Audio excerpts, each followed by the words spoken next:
학생 스스로 이제 예산도 짜보고 집행도 해보고 이렇게 하면 민주주의에 대해서, 지방자치에 대해서, 그리고 사회적 책임감도 배우지 않겠습니까? 우리 아이들은 복종적 관계에 굉장히 갇혀 있는 것 같아요. 어른들 말씀 잘 들어라, 부모님 말씀 잘 들어라, 선생님 말씀 잘 들어라, 이렇게 순종적인 교육을 받고 자란 아이들이 참 불행하지 않습니까? 청소년 자살률 세계 1위예요. 근데 이제 우리 기준으로 보면 독일 아이들은 참 싸가지가 없어요. 선생님한테도 말댔고, 부모님한테도 말댔고, 어른들한테도 말댔고. 근데 이런 아이들이 참 행복하대요. 사회적 의식도 있고 책임감도 있고. 독일 아이들은 수학여행을 갈 때 비행기를 타고 가면 이산화탄소 발생이 많아서 지구 환경에 위협이 된다고 비행기를 타지 않는데요. 이런 소비에 대해서 죄책감을 느낀답니다. 또 시리아 난민이 막 몰려올 때 독일 정부가 상당히 부담스러웠나 봐요. 그래서 합법과 불법으로 나누어서 받았대요. 그랬더니 초등학생들이 불법적인 인간은 없다, 이걸 피켓에 써서 들고 데모를 했답니다. 그러니까 교사협의회에서 지지성명을 발표하고 또 교육부에서도 지지하고, 그래서 정부에서 받아들였대요. 이게 참 대단하지 않습니까? 정말 대단하네요. 네. 사랑스럽다는 말이 안 나와요.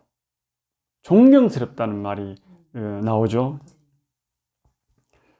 독일 선생님들은 수업을 할 때 지금부터 내가 하는 모든 이야기를 비판적으로 받아들이라고 이야기한답니다. 선생님의 이야기가 틀렸을 수도 있다고. 독일 나치의 역사를 통렬히 반성하고 다시는 반복하지 않겠다는 이야기거든요. 배운 것을 비판하지 않고 받아들이면 사고의 확장이 일어나기 어렵습니다. 우리 교육 여건상 우리 아이들은 이게 어려우니까 학생 참여 예산제를 통해서 책임감도 키우고 또 생각의 힘도 키우고 이렇게 하면 좀 숨통이 트이지 않겠습니까?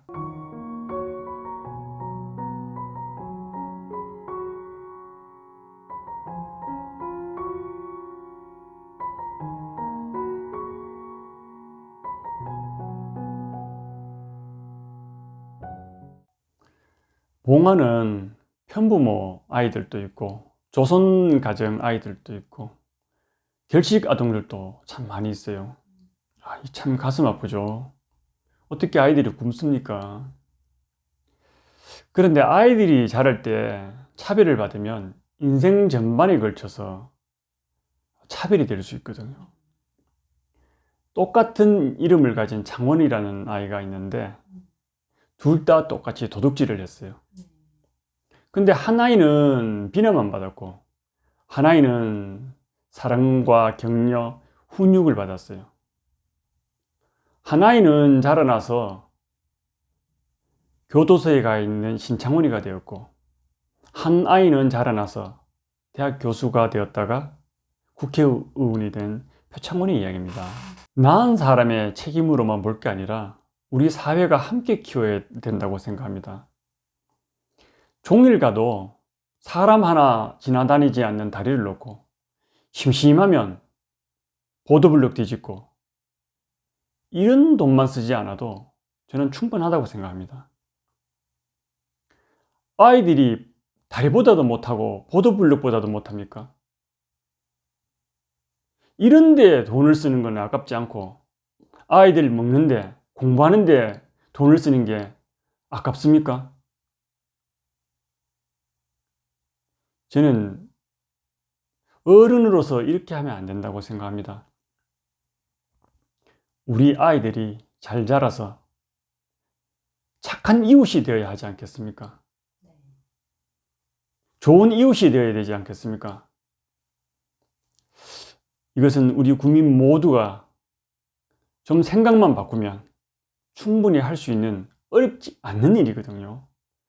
쓸데없는 데 돈 쓰지 말고 혹여 좀 필요하다고 하더라도 좀 다리 안 나서 불편하면 돌아가도 되잖아요. 이것이 아이들보다 더 중요한 것은 아니지 않습니까?